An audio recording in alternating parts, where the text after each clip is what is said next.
السلام علیکم بچوں، کیا آپ جانتے ہیں رمضان میں روزہ رکھنا کیوں ضروری ہے؟ روزہ ہمیں صبر سکھاتا ہے اور دل کو صاف کرتا ہے۔ یہ ہمیں دوسروں کے ساتھ مدد کرنے اور اچھا انسان بننے کی تعلیم دیتا ہے۔ روزہ صرف کھانے سے پرہیز نہیں، بلکہ ہمیں پیار، مہربانی اور احترام بھی سکھاتا ہے۔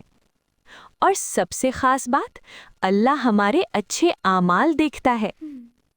روزہ ہمیں اپنے دوستوں اور خاندان کے ساتھ شکر گزاری سکھاتا ہے۔ یہ ہمیں پڑھائی، دعا اور یاد رکھنے کی عادت بھی دیتا ہے۔ روزہ دل کو خوش اور روح کو مضبوط بناتا ہے۔ یہ ہمیں دوسروں کے ساتھ بانٹنا اور محبت کرنا سکھاتا ہے۔ تو بچوں، روزہ رکھو، صبر کرو اور اللہ کے قریب ہو جاؤ۔